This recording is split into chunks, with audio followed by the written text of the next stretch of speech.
Ethan Cole walked slowly through the grand hall of the Galactic Council, and every step he took made the floor echo like a warning to those who waited inside, and he could feel hundreds of alien eyes staring at him as he passed between tall silver pillars that reached high into the light of the chamber, and every being there whispered about the strange man from the small blue planet called Earth, which many of them thought was weak and unimportant, and yet today, every one of them had come to hear what he had to say, and the room was filled with tension that felt like heavy smoke that no one could breathe through. And still Ethan kept his calm, because he had learned long ago that silence was more powerful than anger. He was dressed in a dark gray suit with no medals or signs of rank, because he wanted them to see him as one man representing billions, not a soldier seeking glory, but a voice of humanity that had grown tired of being pushed around by powers that thought themselves ancient and wise. And he walked up to the center circle where the council always judged those who came before it. And when he reached the glowing platform, he stopped and looked around and saw faces of every shape and color, some made of crystal, some of smoke, and others that looked almost human but not quite. And all of them looked at him with the same mix of curiosity and disdain. The council's leader, Varath, sat on a high seat of transparent stone, and his body shone with faint blue light that pulsed like a heartbeat, and when he spoke his voice was soft but carried across the entire hall without any device, and he said, "Human representative, we have summoned you to answer for the attacks your colonies have made on border systems." And Ethan stood there for a long moment before replying, and his words were steady as he said, "Those colonies were defending themselves after your fleets entered their territory uninvited." And Varath tilted his head slightly and said that those systems were neutral zones under the protection of the council. And Ethan shook his head and said that protection means nothing if it allows raids and the deaths of civilians. And then the room filled with murmurs and quiet arguments among the delegates. Ethan waited for them to calm down because he knew they wanted him to lose his composure, but he would not give them that victory, because he had come here not to plead, but to tell them what humanity would no longer allow. And he thought about the faces he had seen before leaving Earth, the tired workers, the farmers who built shelters on barren worlds, the children who dreamed of stars without knowing what monsters waited among them. And he remembered his sister's colony that had been destroyed by a so-called patrol ship from one of the council races, and how every request for justice had been ignored, and that memory burned in him. But he kept his tone soft because true strength did not need to shout. He said to the council, "You claim to keep peace, yet you watched when our outposts were attacked and our ships were taken and our people were sold as workers to your border worlds, and you call that balance, but we call it betrayal." And some of the delegates began to shout that he was lying, that humans were violent, that they had always been troublemakers, and Ethan raised his hand. And the hall fell quiet again, because there was something in his eyes that made them hesitate. And he said, "Maybe you believe that, because you have forgotten what it means to fight for your home. But humans remember, and that is why we survived every storm that came to us. We do not seek war, but we will not kneel either." The silence that followed felt endless, and even Varath seemed uncertain, because no envoy had ever spoken to the council like this before, and Ethan knew that every word he spoke was being broadcast to every colony and ship that carried the human flag, and somewhere out there men and women were watching him, hoping he would not fail them. And he thought about how strange it was that a species once divided by borders and politics had now found unity, not through peace, but through the threat of extinction. And maybe that was the nature of humanity, to grow stronger. Only when cornered, Varath leaned forward and said, "If humanity refuses the council's guidance, then you will face isolation, trade bans, and military intervention." And Ethan looked at him and said, "Then you will face resistance, because we are not the same as we were a century ago. We have learned from all of you. We have studied your fleets, your weapons, your mistakes, and we are ready to defend ourselves." And Varath's blue light dimmed slightly as he realized that the human was not bluffing, and that behind his calm voice there was a certainty that came only from strength, and that frightened many in the chamber because they had always thought humans were impulsive and desperate. But this one was not. He was cold, clear, and determined. Claire Adams, who stood a few steps behind Ethan, recorded every word and sent it through encrypted channels back to Earth. And she watched as the faces of the alien delegates changed from arrogance to concern, and she knew something had shifted here, because For the first time they saw humans not as noisy newcomers but as equals, and that was more dangerous than any weapon. Because respect born of fear was a powerful thing, and Ethan turned slightly toward her and she nodded to show the transmission was complete, and he returned his gaze to the council. He said, "We came to join your council because we believed in cooperation and peace, but peace is not one-sided. It cannot exist when one side uses laws as chains and justice as a shield for cruelty. And you tell us that we must obey your rules, but your rules only protect the powerful. And you think we will remain silent while you burn our worlds? No, that time is over. We will protect our people with or without your permission. And if you call that rebellion, then so be it, because humans do not surrender. They adapt and survive and rise again every time you try to break them." No one spoke after that, and Ethan could hear the faint hum of the floating lights above as he stood waiting for any response, but none came. And then he turned and walked out of the chamber slowly with Claire beside him, and the sound of their footsteps echoed again and again until the great doors closed behind them.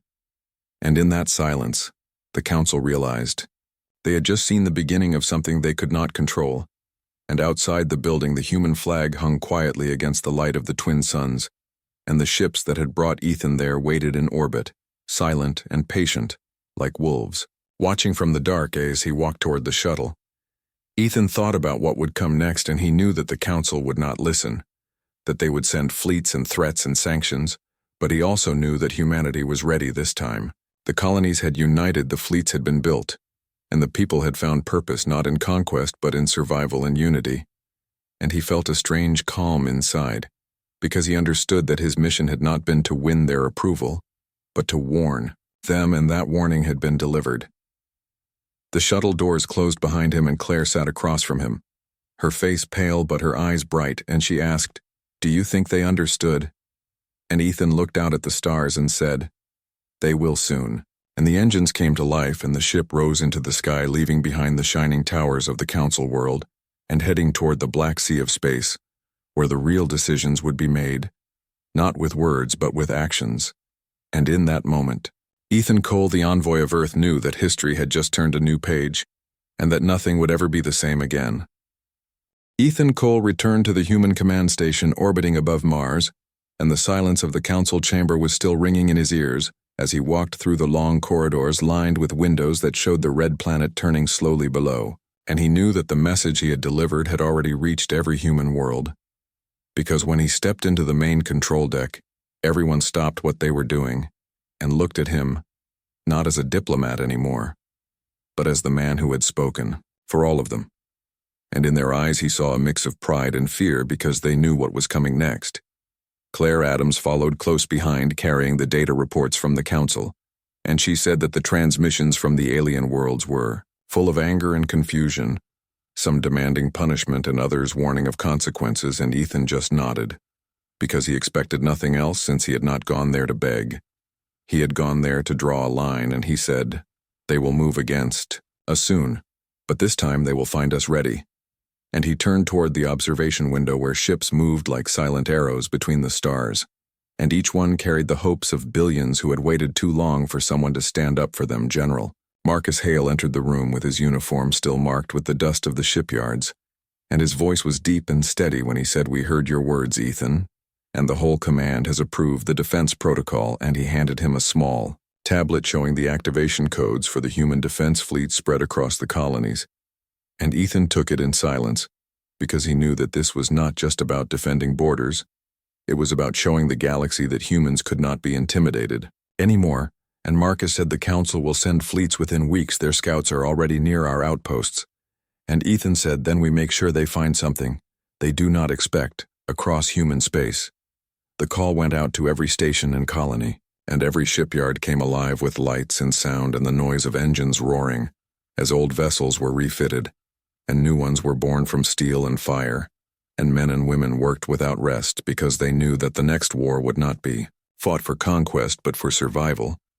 And on the colony of Titan, children stood by the domes watching as great ships lifted into the sky, leaving behind trails of white smoke that glowed in the sunlight. And they did not cry, because they had grown up hearing stories of loss, and now they were part of something larger, something that gave them strength. In the command room, Ethan listened to reports from dozens of sectors as communication officers repeated messages from different systems, and he thought of how far humanity had come in only a few centuries, from small ships exploring the void to fleets that stretched from Mars to the edge of known space. And still it felt unreal to him that they were preparing for a war against an alliance of races that had ruled the galaxy for thousands of years. But when he thought of the faces of his people, he felt no fear, only a calm certainty that they would endure because they always had. Claire sat beside him reviewing intelligence data, and she said, "The Council believes we will back down. They think your speech was a show for the colonies and that we are still afraid." And Ethan smiled slightly and said, "Then we will let them keep thinking that until they see our ships above their skies." And Claire looked at him and asked if he was ready for that. And he said, "I was ready the moment they burned the first outpost and took our people." And he turned back to the window where the stars shimmered like distant fires waiting to be kindled in. The following days, messages came from across the frontier. Some colonies reported sightings of alien scouts near their systems, while others confirmed that trade ships had been turned away or seized, and the tension grew heavier every hour. But no, one suggested retreat instead. Volunteers filled every recruitment center, and factories worked day and night to produce supplies and weapons, and every channel broadcast the same phrase, "We will stand together." And Ethan felt proud when he heard it, because for the first time humanity had no divisions, no rivalries, only purpose. He spent long nights in his quarters reading reports and answering calls from the leaders of Earth and Mars and the colonies. And they all asked the same question: what will the Council do now?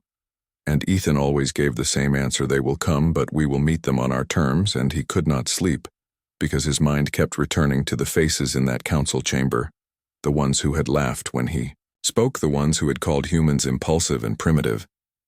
And he wondered if they understood now that what they had awakened was not fear, but unity.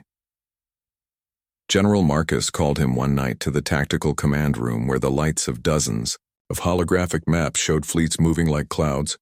And Marcus said, "The first alien ships have crossed into our space, and their formation suggests they want to test our defenses." And Ethan looked at the display and said, "Then we will show them the cost of testing humans." And he gave the order to engage only if fired upon, but to make it clear that human space was no longer open ground. And Marcus smiled and said, "I think they will understand soon."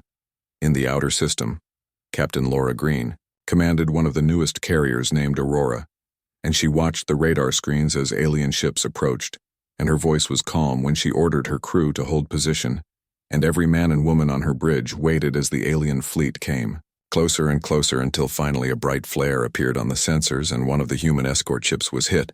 And Laura said, "Return fire," and the blackness of space lit up with streams of light as the first battle of the New Age began. And it lasted less than an hour, and when it ended, the alien fleet was gone, either destroyed or fleeing, and Laura sent a simple message back to command: "They fired first. We finished it." When Ethan read the report, he felt both relief and sorrow, because he knew this was only the beginning, and now there would be no turning back. And he sent a message to every colony saying, "The defense of our people has begun," and the words spread like wildfire, filling hearts with both fear and pride, because now humanity had proven that they would fight back and win. And the council worlds trembled as news reached them that their fleet had been defeated by those they once called children. Of a small world, Claire looked at him and asked, "What will you tell the council now?" And Ethan said, "Nothing yet. They need time to understand what we have done." And he walked to the communication deck, where the great viewports showed the ships assembling for the next phase, and he knew that soon he would have to return to that chamber, not as an envoy asking for fairness, but as a messenger, carrying a truth that could not be ignored anymore. And he looked at the stars and whispered to himself that peace was never given. It was earned. Days passed, and more fleets were built, and the colonies stood united like never before. And every citizen felt that something new was being born in them. Not just strength, but purpose and belief that humanity could shape its own destiny. And Ethan spent every moment preparing for what was to come, because he knew the council would not surrender their power easily, and he needed to be ready for when they called him back. And he promised himself that when he returned, he would not speak in defense, he would speak in command, in the quiet hours before dawn on Earth. Ethan walked along the edge of the Pacific Launch Complex, watching as new ships rose from their docks, glowing bright in the darkness, and he thought about the price they would pay for freedom. But he knew it was worth it, because if they did not stand now, there would be no future to fight for. And when the first rays of sunlight touched the ships, he whispered to himself that the time of waiting was over, and humanity had found its voice. Ethan Cole stood in the command center on Earth, and the tension in the room was so thick that no one dared to speak loudly, because the news from the border was heavy, and every officer there knew that the next decision would shape the fate of their species. And Ethan stood before the large screen showing the movement of fleets and glowing markers that represented battles being fought light years away, and his face was calm. But inside, his thoughts were moving fast as he listened to every report that came in. Claire stood beside him with her datapad in hand, and she read the latest transmission from the outer colonies that had been under attack since dawn, and her voice trembled slightly as she said the third defense line near the asteroid belt is holding, but they will not last long if reinforcements do not arrive. And Ethan looked at her and nodded, then said, "Send the second fleet to support them, and tell the captains that no ground will be given." And his tone was quiet, but carried the strength of command that General Marcus Hale entered the room with a group of senior officers, and his face was hard from lack of sleep. And he said, "We lost contact with 2 scout ships near the border of the Council territory." And Ethan turned to him and said, "That means they are preparing something bigger, because they would not risk confrontation unless they were confident." And Marcus nodded and said, "I believe so." And the room fell silent as everyone looked at the maps filled with red signals spreading across the outer rim of human S. Far away in the deep frontier, Captain Laura Green stood on the bridge of the carrier Aurora and looked at the vast darkness outside the window, where flashes of light marked distant battles, and she spoke to her crew, telling them that they were the shield that stood between the Council and Earth, and that they would not break, because if they did, the galaxy would fall silent forever. And her words filled the air, and every person there felt the weight of her belief, and answered with steady voices, ready for what? Back on Earth, the cities glowed under the night sky as people gathered around giant screens in the streets, watching the news updates coming from the Fleet Command, and families held each other close as they listened to the broadcast of Ethan's speech from the previous night, where he had said that humanity must stand united because the time of fear was over, and the era of courage had begun. And even though they were afraid, they felt proud, because they knew that their kind was no longer running from anyone. And inside the Council chamber across the galaxy, panic was spreading as reports of human victories reached their worlds, and the delegates shouted over one another, blaming and accusing, and no one wanted to admit that they had underestimated the humans. And some demanded full-scale retaliation, while others said that it was already too late, because the humans had shown a level of unity and will that no one thought possible. And as the chaos grew, one of the oldest members of the Council whispered that this war woo. On Titan, the great industrial colony near Saturn, the factories burned day and night, producing ships faster than ever before, and workers slept beside machines only to wake and start again. And every screen on the colony showed the human flag and the words, "We will endure," because that was the message that Ethan had sent across every world, and people listened to it with hope, because they knew that he believed in them, and that belief was stronger than any weapon. Ethan stayed in the command room for long hours without rest, watching the lines of battle shift and move like tides. And he thought of the men and women who were out there in those ships risking everything. And he whispered quietly to himself that they would not be forgotten, because every victory came with a price, and he would remember every name. Claire brought him a cup of water and said, "You should rest," and he smiled faintly and said, "I will rest when we win." And she shook her head, but she knew there was no use arguing, because he was not just a leader. Now he was the voice of a people, and that voice had to remain strong no matter how tired he became. The next morning, the alarms blared across the station as new signals appeared on the long-range scanners showing a massive fleet approaching, and Marcus rushed in saying, "They are coming in full force," and Ethan stood straight and said, "Then this is the moment we prepared for," and he ordered that every defense unit be activated and that no ship move without command, because he wanted to make sure every strike counted. And as he gave those orders, his voice carried calm power that made even the youngest officers s. In the outer system, the battle had already begun as Captain Laura Green led her fleet into the thick of the fight, and the sky was filled with fire as ships exploded and lasers crossed paths, and her voice on the radio was clear and strong as she called out orders telling her captains to focus fire on the lead vessels and not to let the enemy regroup, and the sound of her words gave courage to all around her, because even in the middle of chaos, she never wavered and she never screamed. She just spoke with Furman. Ethan listened to the live transmission from the battle, and when he heard Laura's calm voice, he felt a wave of pride and sorrow at the same time, because he knew she was risking everything. And when one of the officers said, "The Aurora is taking heavy fire," he clenched his fists but said nothing, and moments later the officer cried out that the enemy was retreating, and the room filled with quiet cheers as they realized they had won another fight. And Ethan looked at the screen where the enemy symbols were disappearing. After the battle, the Council worlds were silent for the first time in centuries, because they realized that humans could not be broken. And the broadcasts from human space spread everywhere, and even some races that were neutral began to question the authority of the Council, and for the first time in history, the balance of power in the galaxy began to shift. And Ethan knew that this was not just a war.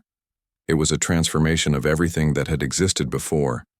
When the night came, Ethan walked outside onto the balcony overlooking the lights of the city below, and Claire joined him in silence, and after a long moment she said, "Do you think we can really win this?"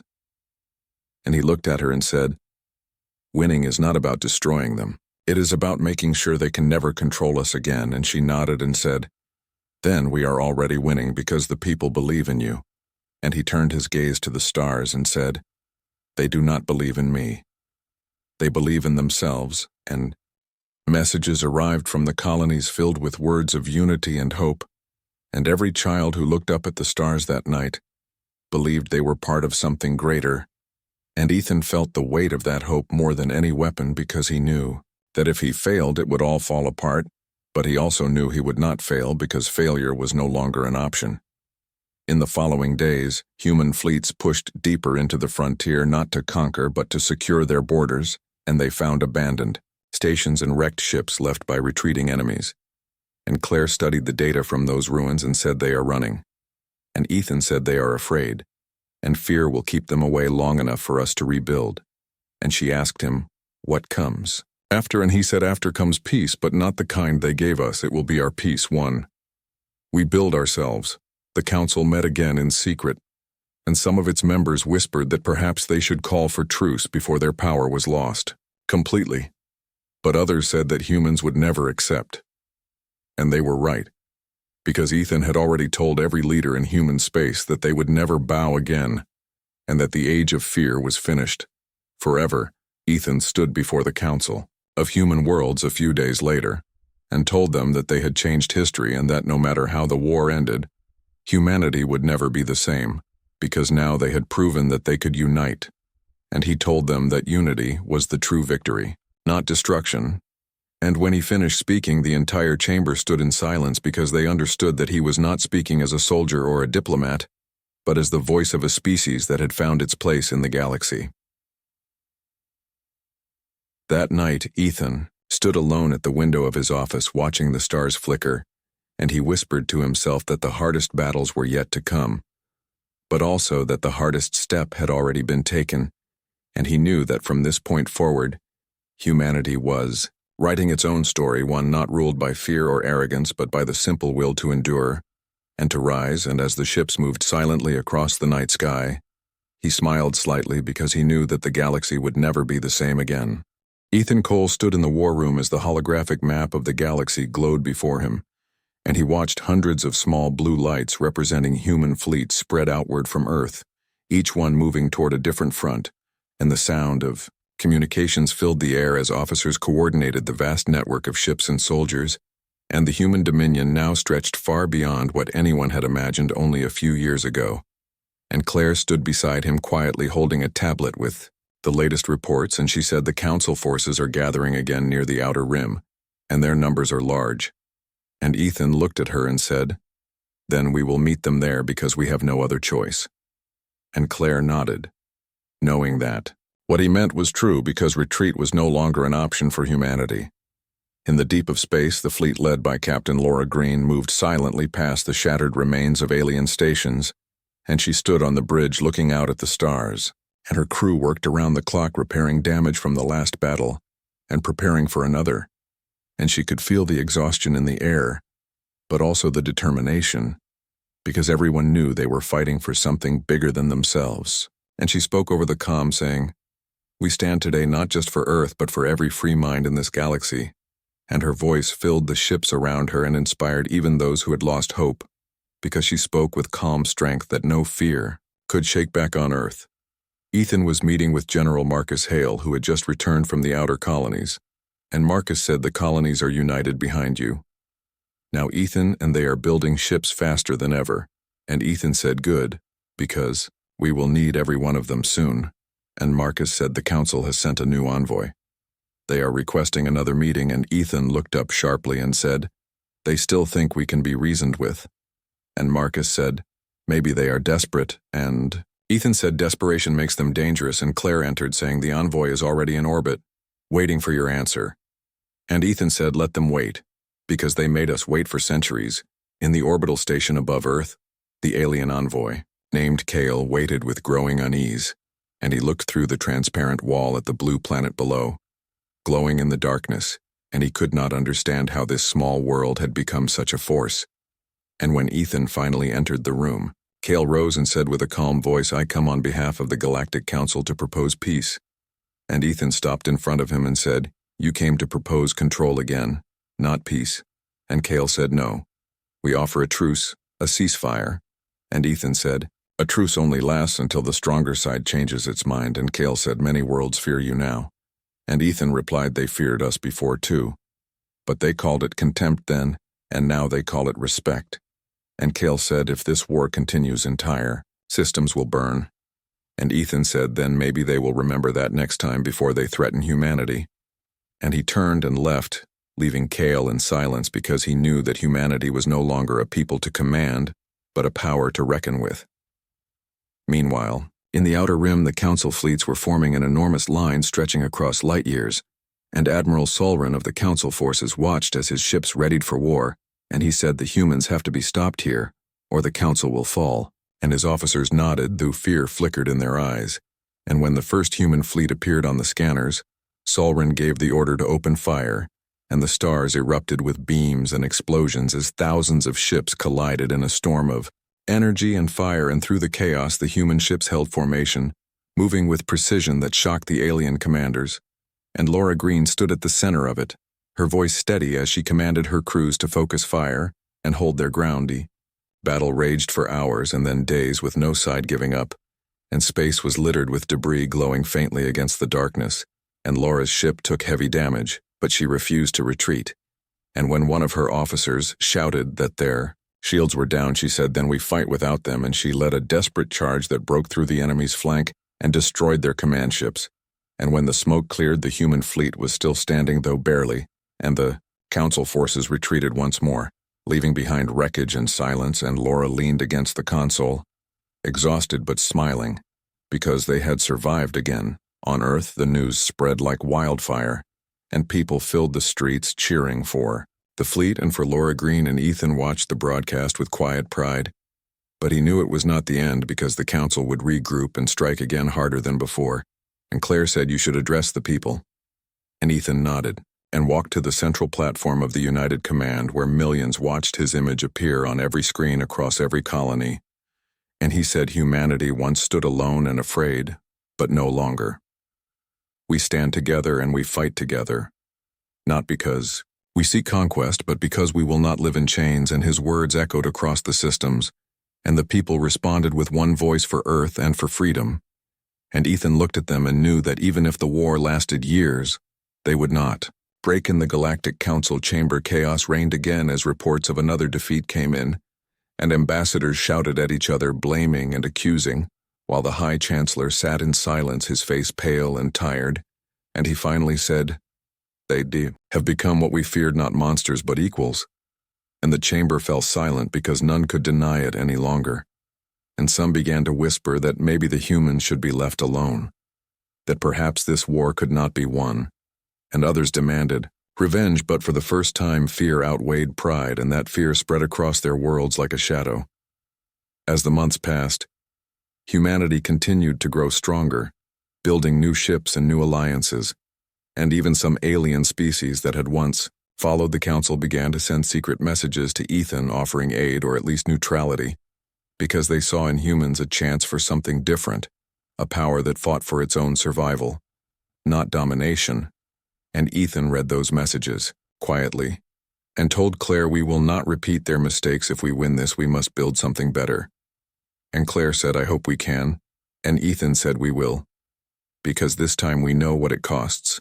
On the edge of the frontier, Laura Green's fleet discovered a massive council fortress hidden within a nebula, and she sent word back to Earth and waited for orders, but Ethan's reply was simple. He said, "Take it," and she smiled, knowing exactly what that meant. And she led her ships forward into the glowing mist where enemy guns lit up the darkness, and the battle began again, and it was fierce and brutal. And every ship fought until its engines burned out, and Laura's voice never trembled as she guided her crews through it. And when the fortress finally fell, she stood on her bridge looking at the drifting wreckage and whispered for Earth, and her crew echoed her words softly, because they knew what it meant to win and to survive. When the transmission reached Earth, Ethan stood silent for a long time and then said to Marcus, "It's time to end this war." And Marcus said, "How?" And Ethan said, "By going where they never expected us to go, to their home worlds." And Marcus said, "That will change everything." And Ethan said, "It already has." And he turned to the stars outside the window and whispered, "It's time for war again, but this time it will be the last," as the fleets began to gather for the final campaign. The people of Earth watched with hearts full of both fear and pride, and parents held their children close and told them stories of what humanity had endured. And Ethan stood before them one last time and said, "No matter what happens next, remember this: humanity never surrendered and never will." And when he turned away to board his ship, the cheers followed him through the corridors, echoing like thunder across the halls of steel and glass, as the great engines ignited and the human dominion moved once more into the dark to face whatever waited beyond, because they were ready for anything now. Ethan Cole stood on the bridge of the command flagship and looked out at the endless stars and the massive human fleet stretched before him like a living wall of steel and light. And he knew this would be the final confrontation with the council forces, and every officer around him was tense but ready, because they had trained for this moment for years. And Claire stood beside him quietly reviewing the final intelligence reports. And she said, "The council has gathered their full strength." And Ethan nodded, because he had expected nothing less, and he said, "Then it is time to show them what humanity can do." Far away, Captain Laura Green led her fleet into the edge of council territory, and her ships moved like shadows through the void, and every crew member was silent as they passed the remains of old battles and burned stations. And she knew that nothing could prepare them for what lay ahead, but she also knew that they would not falter, because they fought for more than victory. They fought for survival. And she spoke to her captains over the comm, saying, "Today we make history. Not by killing, but by showing that we cannot be broken." And her words spread through the fleet like fire, giving courage to everyone back on Earth. Ethan received messages from every colony and every system reporting readiness and loyalty, and he read each one carefully, knowing that behind every report was a human face standing firm. And he said to Claire, "They are ready." And she smiled faintly and said, "So are we." And Ethan looked at the glowing stars beyond the window and whispered, "We will not fail this time, because we have no choice." The council worlds were in panic as they observed the human fleet moving closer, and their admirals shouted over one another, and their envoys demanded answers. And the High Chancellor called for strategy meetings that lasted hours. And finally he said, "We underestimated them," and the chamber fell silent, because none could argue that the humans had grown beyond anyone's expectations, and some began to fear that the war could be lost even before it truly began, and that fear spread through the council like wildfire. In the outer rim, human fleets approached the main council lines, and the first shots were fired as the alien ships tried to stop them, but the human formation held steady, and beams of energy crossed the void, and ships exploded in a storm of light and fire. And still the humans pressed forward, and Ethan's voice came over the comm, saying, "Hold formation, do not break. and every commander repeated the orders across their fleets, and the sight of such coordination and bravery shocked the council commanders, who had never faced an enemy so organized and determined. Laura Green moved her flagship through the chaos, and her voice was calm, as she gave orders to focus fire on command vessels and protect smaller ships, and every shot hit its target and the enemy's formation began to crumble, and she watched as one by one their leaders were destroyed or forced to retreat, and she felt a strange mix of pride and sorrow, because she knew that every victory carried loss, and she whispered for Earth as her ship fired the final salvo that shattered the enemy's center on Earth. Ethan listened to the reports coming from every front, and he could hear the battles raging across multiple systems, and yet he did not panic, because he knew the humans were winning, not just because of weapons, but because of unity and will, and, he said quietly to Claire, they fought harder because they believed, and she nodded because she understood that belief had become stronger than fear, and stronger than any fleet or weapon the Council could muster. When the final Council flagship exploded, in the outer system the human fleets cheered silently because they had learned that silence carried more weight than shouting in space. And Ethan stood on the bridge and said, "It is done," and Claire said yes. And he looked at her and said, "But this is only the beginning of what we must build." And she said, "I know." And they both stared at the stars, knowing that the galaxy had changed forever. Across human space, people celebrated quietly, not with noise but with pride and tears, because every family had someone out there, and every victory had come with sacrifice, and every city glowed with light because people looked up at the stars and felt that humanity had earned its place among them, and they knew that they would never be controlled again, and that they would never bow to anyone unjustly. The council worlds were silent, and fear spread among their rulers, because they had never faced a race that could fight back with such resolve, and the ambassadors whispered that perhaps they had misjudged humans completely, and the High Chancellor finally said that they must accept a new order, because the humans had proven they could not be intimidated or defeated easily, and that statement spread across their worlds, changing minds and politics forever, back on Earth. Ethan visited the colonies and every fleet and station reporting to him, and he told them that they had done what no one believed was possible, and that now humanity must use this power wisely and build something new and better, not for conquest but for protection and growth. And every leader listened carefully because they understood that the responsibility of victory was greater than the victory itself. Laura Green returned to Earth, and her ship carried the survivors and the wounded, and Ethan personally greeted her and said, "You led the fleets brilliantly." And she said, "We all did, because no one fought alone." And he nodded and said, "Humanity will remember this."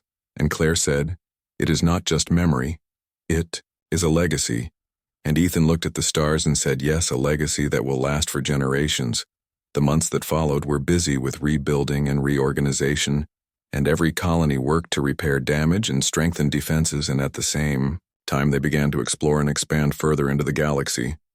And humans now had the respect of other species, and many chose to join alliances or trade agreements voluntarily, because they had seen the strength of unity and determination.